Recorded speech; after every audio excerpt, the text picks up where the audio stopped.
Welcome to AI for That. Today with co-founders of SkillMapper, Mario Calderon Galdos and Victor Sanchez Chavez. Guys, I'm so happy to have you on the program and tell us not just about SkillMapper, but the dynamic duo and the team behind it. Likewise. Excellent. Yeah. Thank you for the invitation. Thank you very much, Jack. Yeah. So I want to get right into the most important things. Mario, you just had a second child. Yes. What's it like in this moment to, people often compare running a startup to raising a baby. Certain parallels, obviously not identical. But what's it like to be doing both at the same time right now? Have a newborn at home, focusing on what's obviously most important, but also trying to bring this nascent entity into being as well. Yeah, excellent question, because it is definitely something that people tend to compare, right? Because a startup is like a baby as well, and it has its own challenges. However, I would say similar to the first one, when I have him like almost 3 years ago, it gives you that burst of motivation as well to keep doing what you're doing, right? Yeah. And at the same time, gives you even more perspective once you have 2 kids, I guess, because I think with one, you could always take rotate between who's looking after the first child. But when you have 2, there's no such a thing, right? So now every minute of your calendar, it's even more important to be doing what you have to. So that, in a sense, is how I feel it. Amazing to have a second one, gives you this new kind of like sense of joy, motivation, but at the same time makes you more conscious about the time and how to spend it. So from the company side, it's how to be most effective with your time and be focused on the things that really matter. So that's a quick take on how it is, but I'm loving it and having shorter nights, but it's all worth it, I love that in a way, having kids, not just one, but 2, becomes a forcing function for actual prioritization, for making sure that you're leveraging your time well. Exactly. And you have to be ruthless. And Victor, from your side, that this might be a difficult question, but I know with my colleagues, I care deeply about them. 2 of my colleagues also have young kids, as do I, and as their friends, I want for them to be present parents. I want them to be devoted to their families, and sometimes I also want them to be really focused on the project that we're working on, and I can feel a tension in myself around that. I'm wondering, I know you and Mario have known each other for a while. I imagine you support him in being a father, but I wonder if you encounter that tension in yourself. No, not at all, because actually one of the things or the big reasons, apart from entrepreneurship and the passion in impact, one of the big reasons to build a company also for me was my son. I also have a son. And well, I'm divorced father, and I was like completely alone in France. So actually, I totally align with Mario in terms of commitment, and devotion. That would be the first reason. The other thing that it's also really important is that, well, in SkillMapper, we put always the person before the company. We focus a lot on every person of the team. And also, like us, some people also, they had their families, one of our founding engineers and everything. So what we focus a lot is on people to be really calm, like they have everything and all the tools, to develop properly. And actually with that, we got more commitment of the people. They know they can trust us. They can sometimes also apply some compensation in terms of weekends, extra time, because they feel really passionate and they know that we care also about them, and that applies of course to us. So that's how we have built the company. I love that leadership philosophy. So it's not such a transactional relationship. We pay you, you put in hours, but it's like we really deeply care about you as people, and you get that back as well. People are willing to invest themselves in making something really special happen. Exactly. What's another example, more than one if you want, of the way that care for people, putting the person first, shows up for you guys? I think Victor mentioned, right? For instance, one of our colleagues it has a family as well, 2 kids now, and there's some days that he had to uh, stay with the little one because his wife had to go to the doctor and stay there all day. So it's not that we say, "Hey, take a sick day," right? Like we just say, "Hey, today we knew that you had to look after your family, and you have some time. Sure, talk to us, but if not, we assume that you are busy. What's more important for you at the moment?" And that being times have been like a couple of days, 3 days, and we care about that, and we support it. Uh, and if the person feels that they can compensate, in another day, for extra hours, that's fine. But also one thing as part of our philosophy is that we focus on impact, and making sure they deliver it. But as in terms of like which hours, that's flexible, and that has worked for us.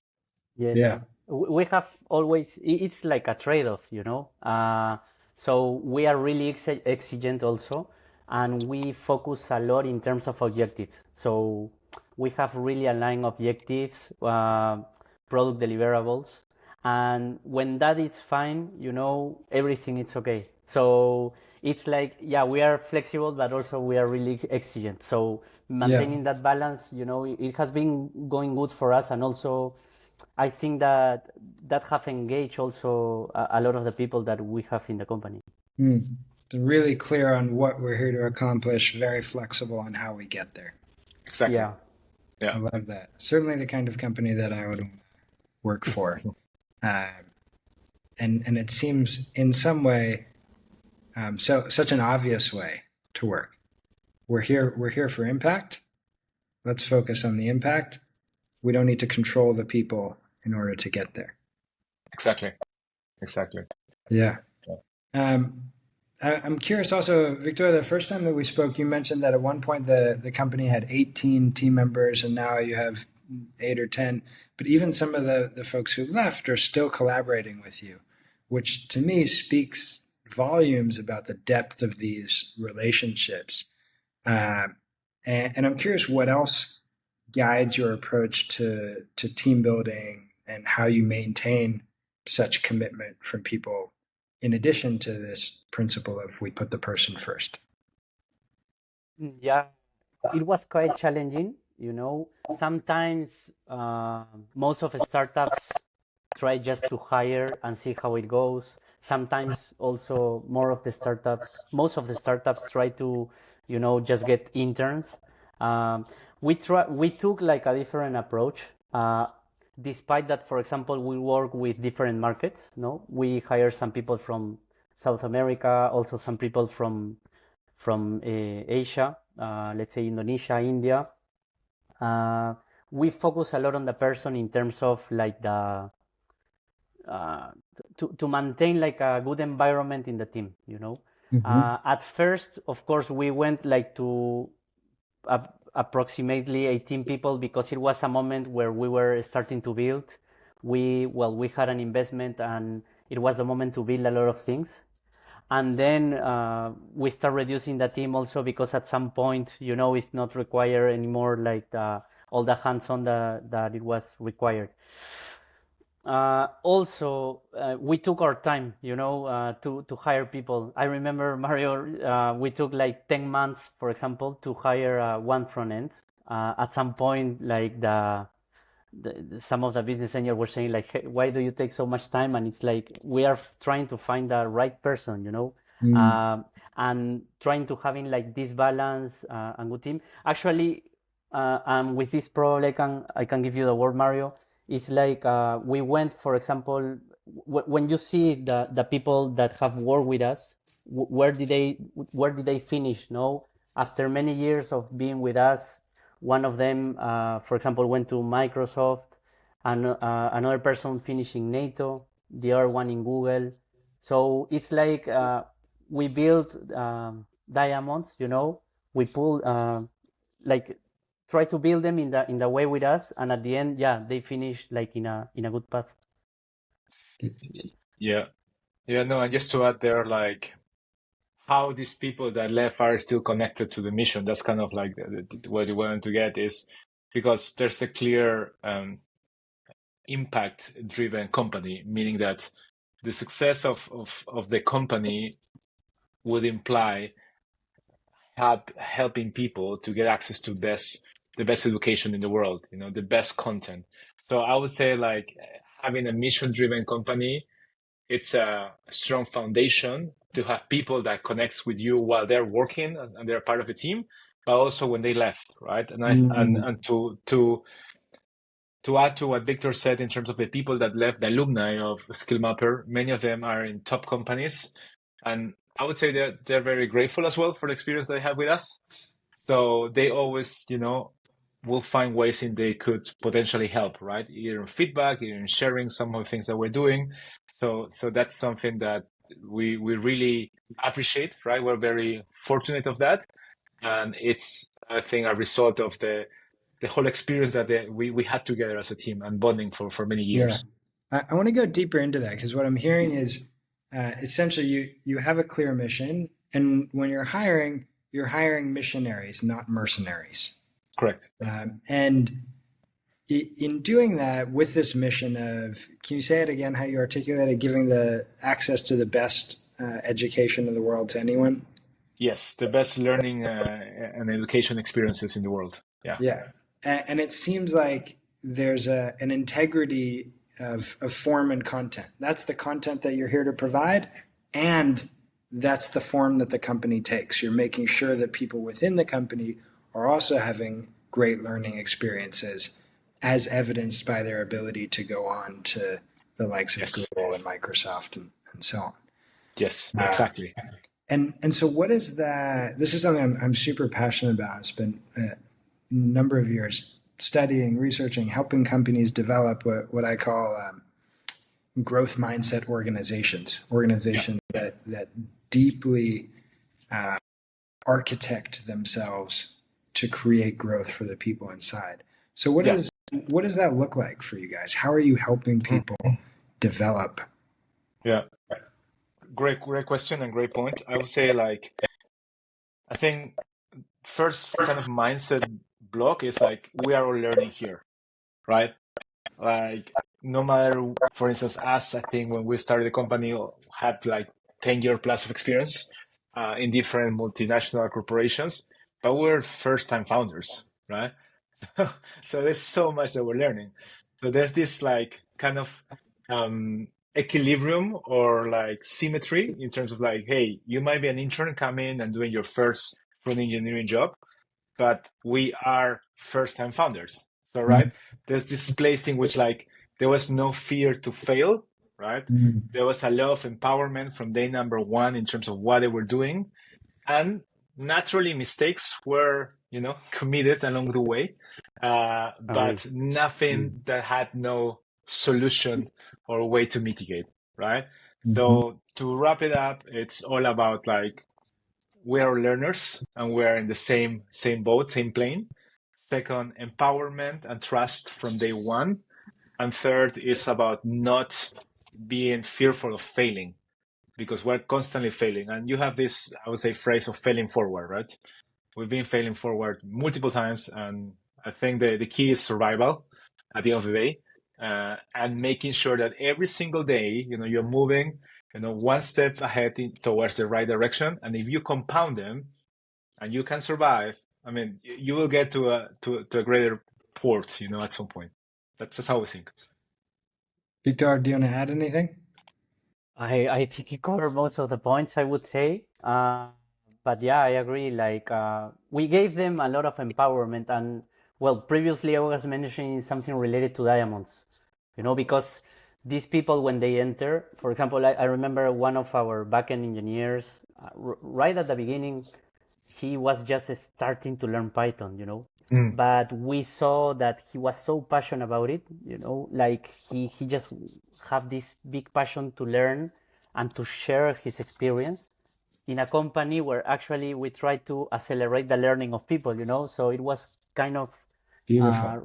recursing, yeah, like this circular reference. So now this person, for example, like he's really specializing everything related to backend and data engineering,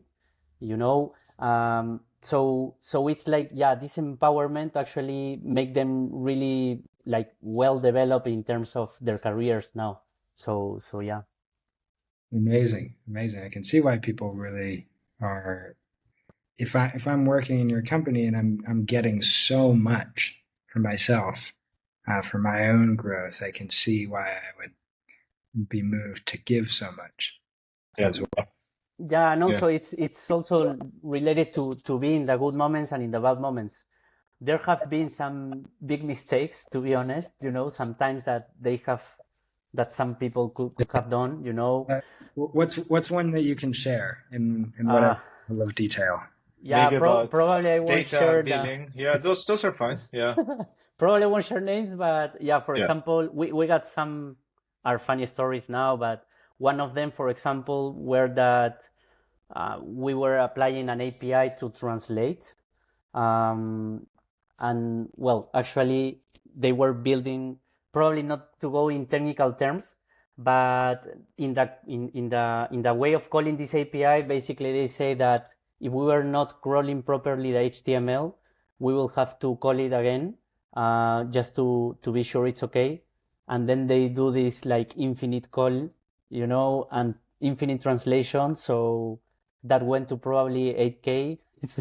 Yeah. And of course, like after this happened and we shut down everything, when we realized, then we arrived like to, yeah, of course, we talked to the company related and everything. It didn't went to big things, but actually, yeah, that has an impact in a startup. Yeah, We have kind of those stories, but actually they saw also the support from us, because normally what could happen is like, okay, we say like, hey, you screw it up, it's your fault, la la la. Here it's like it's all our fault, because I should have been aware, I should have put an alert also. So it's kind of like a part of the empowerment that we give them, and as that story we have probably 5 or 6, yeah, but there are things that are part of development of building something, and learning in the way. So yeah. Mario, do you want to add to that story? Uh, he remembers no, it I good. mean, I So mean, I yeah. mean, like just to share some emotions, right? When the engineer found out the mistake, we went into a root cause analysis, right? I mean, like because all of a sudden you have like an 8,000 bill on your cloud, and you're like, okay, listen, guys, like we don't have the money to pay this, right? Like, first of all, relax, right? Here, hey, let's debug what happened. When we found the solution, was okay, we understand the root cause, and then like how can you solve this, right? And which was like contacting the provider, as Victor said, trying to, hey, listen, this is another mistake, how can we reduce the bill?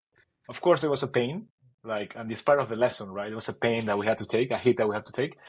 But then one thing that happened is that this engineer first feels protected by us, second learn a lesson, and third was like committed to us even more, and to like not making those mistakes, along the way. So again, part of the failing forward mentality, and how we have had multiple of those, but those are anecdotes at this point, right? And it's part of Yeah, the and journey. and the learning became so big that I can tell you from a technological perspective that the expense that we have today in terms of cloud Yeah, services, it's very it's yeah. really low.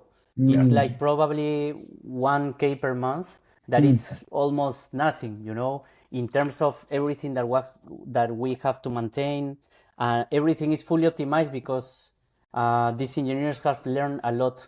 When at first we play with the credits, of course, and now that you kind of have to pay, it's like we take care a lot of every part, so these mistakes at some point make us learn for the future, and today that's something that is helping us. Yeah, gosh, there's so many parts of that that I admire. The last part also, it reminds me of something I say to myself. I've got two young kids, and I'm constantly cleaning the floor after this spill or that one. And I remind myself that there's nothing that makes a floor cleaner than a spill. And so I hear this like, yeah, we mined so much learning from this mistake, Mm-hmm. and that it ended up reaping all sorts of benefits, bringing our monthly cloud bill down.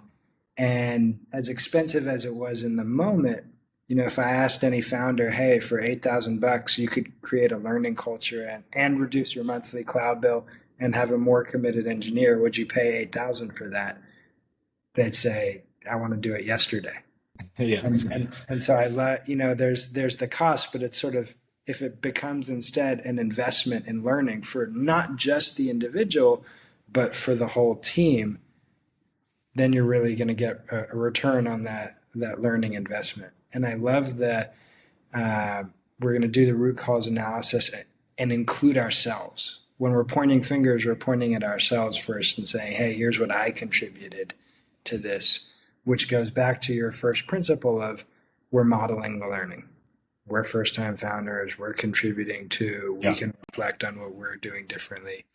And as the founders and the leaders, everybody's going to be taking their cues from you in how to respond. The other thing I love, and I just think this is so essential, is first of all, relax. Yeah. Yes, we're going to analyze it. Yes, we're going to solve it. Yes, we're going to learn from it. But we can only really learn, and we can only really think with our whole brains if we're relaxed, if we're not in this fight, flight, freeze threat state. So Agreed. Inspiring leadership. There are a couple other threads that I want to pull on, and of course I want to give you guys a chance to tell us about SkillMapper as well. But I'm curious, so it sounds like your team is quite dispersed, right? You guys are from Peru. Mario, you're in Stockholm, is that right? Correct. And Victor, you're in Paris? Yes. And you've got people all over. What are one or two aspects of managing a remote team that are particular to SkillMapper that you guys are really proud of? Many things. So to perhaps share a few, it's having this constant communication, right? And everything starts by maybe your tech stack, right? Well, in our case, it's having Slack, having now Linear, to have an overview of monitoring on the development of our roadmap, and having these daily meetings for us where we go into just like sharing mode, where we say what we did last day, what's the plan for today, and what we're trying to achieve, right? So this is kind of tech stack and ongoing communication, right? Calendar wise, it's the two things at least that definitely have a system for us that makes it work. And the last thing, and I'll let Victor to say some things as well on this point, it's the team is committed, right? And there's trust. So you show up every day and you make sure that, you're pulling the car, in the right direction. So that's how I summarize it. Yeah. Yes. So you've got the outer game. We got to have the right tech stack, the right tools, the right meetings, and we've got the inner game. If you've only got the right tools, but you don't have the commitment and the trust, you're not there. And if you have the commitment and the trust, but it's sort of chaos, you're also not there. And people get fed up. Victor, do you want to add? Yeah, as probably to complement a bit of what Mario was saying, when people start with us, and they have like an onboarding process, we have everything documented, same as big companies. We try to bring this culture in our startup. We have like the core values of the company. We said love, respect, and communication. So everything that we do, it's with love, it's with passion. Every activity or thing that we do in the company has to be with that. Otherwise we don't have that sake of motion. Second, respect. To be really respect with each other. Doesn't matter if I'm the co-founder, CTO, or Mario, the CEO, we are like always try to have like a horizontal relationship, you know, and that give us like a lot of trust and commitment in terms of the activities, you know. And finally, communication, as Mario said, you know, probably we are in a marriage here also, um, but not just us, with the rest of the guys, the engineers, since day one. Like they started with a trust, and the idea is that they keep going up with that trust. uh, there's, to be honest, some people that we have to let go at some point, you know, Yeah. because they were not working with this, and gladly we do it in the right time, I would say. But in most of the cases, we have built like a really good team in terms of these three values. And I think that is particularly love, respect, and communications are things that have, you know, that you could see today when you go to the website, you know. That's what we want, that people see that we have done with those core values all the platform. Yeah. You're really living the values. No, they're not just on a wall. Agree. Exactly. I'm curious, you said, you know, we had to fire someone or some people, which I think is such an important part of maintaining a healthy team when it needs to happen. There's the old adage, hire slowly, which it sounds like you guys sometimes do. Hire slowly, fire quickly. And when you recognize that this needs to happen, take action. What were the symptoms you said, Victor, that you did it in the right time? What were you guys attuning to and noticing that helped you see, yeah, this is the right time? Let's take action. Yeah, we are kind of like really hands-on team, you know, in many things. And sometimes for people, they could be, for example, specialized in something. But you know, in a startup environment, where everything is moving really fast, you know, and you have to be really active, sometimes that was a bit difficult for some people, you know. Also, we were talking about diamonds before, you know, and the learning curve. We give the opportunity to people to do that, but they also have to do it like in a fast way, you know, because also, you know, this is not an NGO, so it's like we have to do it really fast. And also, those were kind of the other things that were related to, sorry of the dog, but they were related to this happen. And finally, I would say that in one particular occasion, we have something related to, I would say, trust, you know, and also maintaining the core values of company. That was the situation. But as I said, you know, these were like 2 or 3 cases at least in the company of like, I would say probably the 20 people that have been in the last 5 years with us. So yeah, I don't know, Mari, if you want to complete something there. No, I agree with everything Victor just mentioned. The other thing perhaps I will add is the quality of the output, right? Um, if you see somebody, of course, that is junior and it's just joined the company, you expect like the first output might not be as good, but if that happens after month 1, 2, 3, if you don't see any kind of improvement and you see like there's no attention to detail, especially if it's the software engineer, right? And as you Yeah. know, they build on the details, right? Like then you see, okay, maybe might not be a good fit. And also something that, I mean, you might have read it or heard it, is like at the end, having to let go some people is beneficial for both sides, right? It's not that, hey, we're getting rid of you and it's only good for us because you're not with us and we'll have to pay, but it's more about, hey, maybe there's a better place for you in which you will fit. Maybe it's a larger organization in which you'll have more time for you to grow and learn and develop. But perhaps the startup ecosystem might not be the right spot, because you don't have perhaps like so many senior peers that are working in the same thing as you that could guide you in a Yeah. more detailed and oriented way. So I think that's such an underappreciated point, because I often see founders who really do care about the people who work with them, and it's not the care that's the problem, but the way that they're understanding it is misunderstanding that, oh, this person's going to suffer if we let them go. that actually they're suffering here. If it's not a good fit Yeah. for you, it's not a good fit for them. And the Exactly. longer that you maintain that situation, the more everybody's going to suffer. And there's this challenge for people who are really committed to growth and learning to reconcile it. I know they can grow, but they're not growing fast enough here. And I think you Yeah. guys summed up the reality of they can grow, they probably will get to where they need to be, but we need it in a certain time frame in a startup.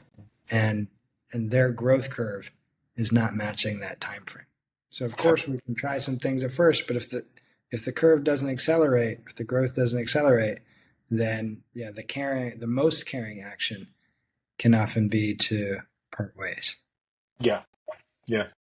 I agree. So let's get into what SkillMapper is. Right now, we know that it's all about learning and providing access to the best learning experiences possible.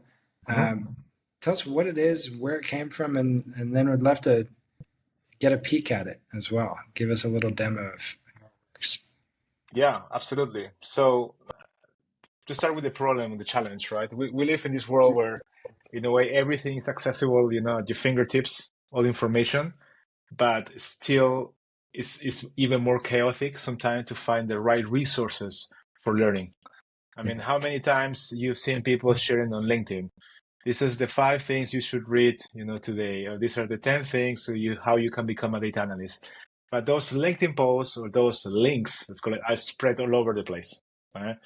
So there's no one place, and this is kind of our ethos, where you can find a learning path that has been created and crafted and validated by people from the community that you trust and you follow. So that's what we're bringing together, right? Similar to the likes of Lego, which we love and we all built, and the likes of Spotify, which many of us, listen and use on daily basis. We believe the marriage of these two, it's what SkillMapper is, but focus on upskilling and learning and development. So it's a platform that helps you find, discover, and curate learning content in a way that could help a community to accelerate the learning.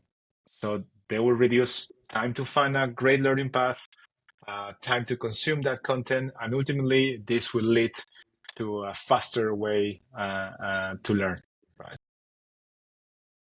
Yes. And probably to add something there, when we started this mission, SkillMapper was, as Mario was saying, access the best online education of the world. Because education, well, the content, it's a commodity today, it's spread all over internet. But now with evolution of AI, and the evolution in technology, we have transformed this vision also in terms of today accelerate your learning. There is faster ways of learning any content of internet, and we are pointing that now with evolution that we are having on the tool. SkillMapper has been evolving a lot in the last 4 years, Yeah. always with a big vision of education, so at some point we give search, we give access. Now we are giving acceleration with AI, that it's kind of like the thing that is going on today. So yeah. Yeah, that's so powerful to me. I literally have a document in my Google Drive called curated content Yeah. and data clients, and the plethora of learning options is overwhelming. So to provide a curating function that can be personalized and targeted, and I hear not just accelerate the learning, but make sure that it's the quality learning that people are seeking. Yeah. Seems like a huge asset.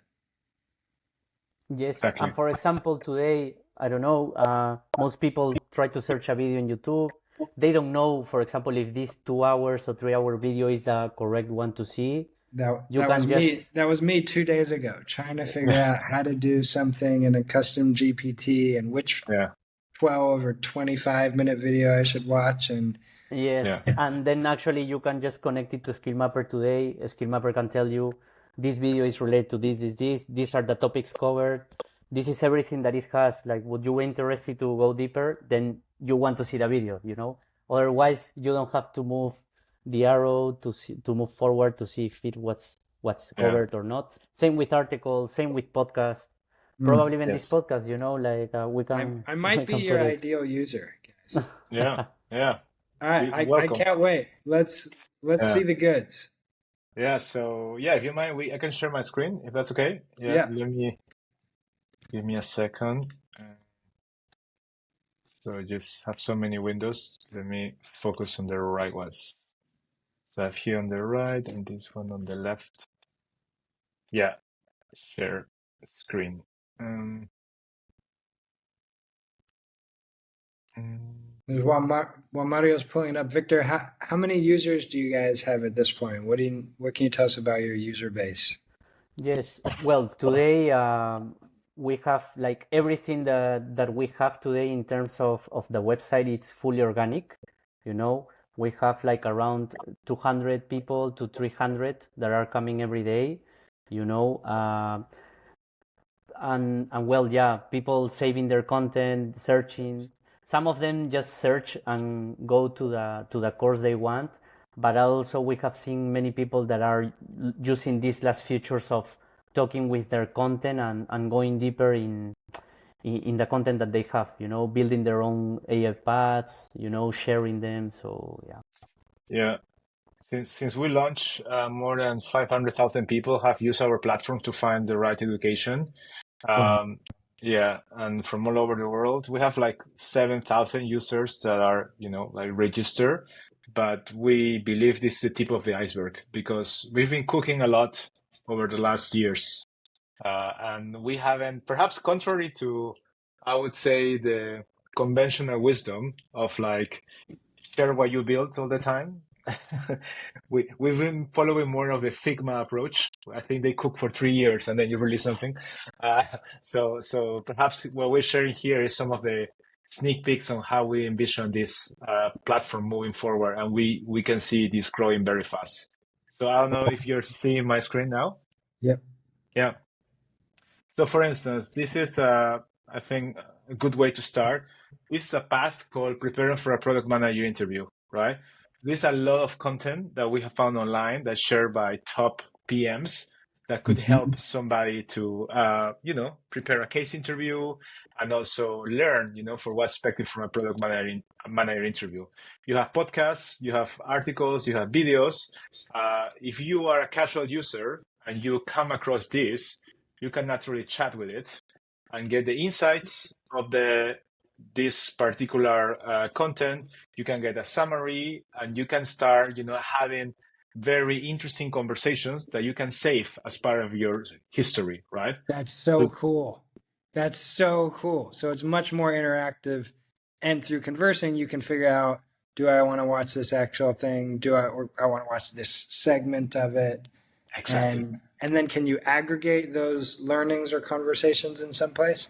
Yes, and that's the next iteration, right? You can aggregate it at the community level or individual level. Let's say now when we are, on your own chatting, you see here the whole picture of what your chats have been, right? So that's the kind of individual level. But what you will be able to do if you go to one of these, right? Let's say I'm opening up this slide and you've been having a chat with it. So here you can see your previous chats with this particular item. And if you like something, let's say, hey, how product managers align in terms of goals, let's get the answer. And if you like something, you can save it. So this is at the moment kind of the individual approach, but we are working actively in having a multiplayer approach, right? So you see, it was added to my highlights, right? So this is now part of what you have seen on your particular item and you store. But what's going to happen more at the path level is that the community itself can start getting insights and they will appear here. And therefore you can have a way to crowdsource insights from the knowledge base. Does that make sense? Yeah. Yeah. And that's one approach. Yeah. I mean, take any questions here, maybe. Yeah. And so are you sourcing content from the whole internet? Is it just from YouTube? Does it include like private courses that you'd have to click in and pay for? What's the Yeah. data that you're drawing from? At the moment, we're leaning towards free content, right? Like that there's no paywall for now. naturally you could envision this as a place, basically a Google for learning content, right? Mm-hmm. Any kind of content, whether it's paid or free. But at the moment, we're leaning towards content that we know is free and can be accessible for everybody. And this is as well very rooted to our nature. We're Peruvian. We come from a developing country. We haven't had the money, so to pay for this content. So we believe that there's so much free content out there that can be accessible and can help people. Yeah. So that's one thing. And two things to add, and then maybe you have some more questions. We believe in community being able to crowdsource, right? Mm. So this is a shareable unit that allows anybody to recommend content, right? Mm. So let's say, hey, I go here, suggest content, and hey, I remember this YouTube video about, I don't know, marketing. Just to give an example, you go to YouTube and say, hey, this is the best one. So as an anonymous user, I just recommended something, and then here I go back to my path and I say, hey, listen, somebody recommend me something. Maybe it's great to add to the database.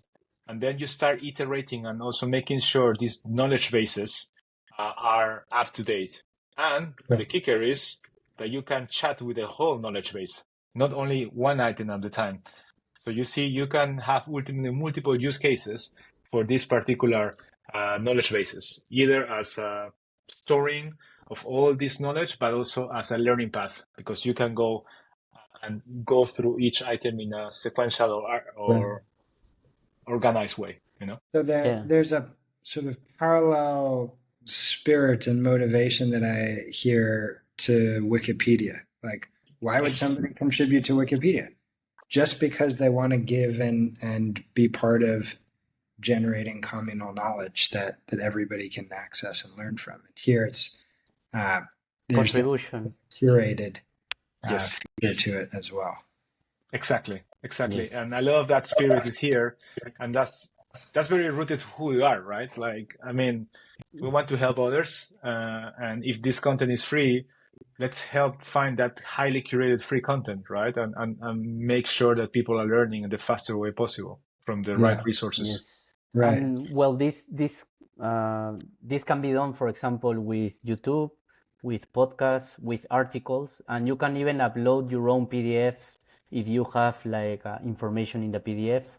Yeah. And it's like talking like to your full playlist of Spotify, but here it's on education.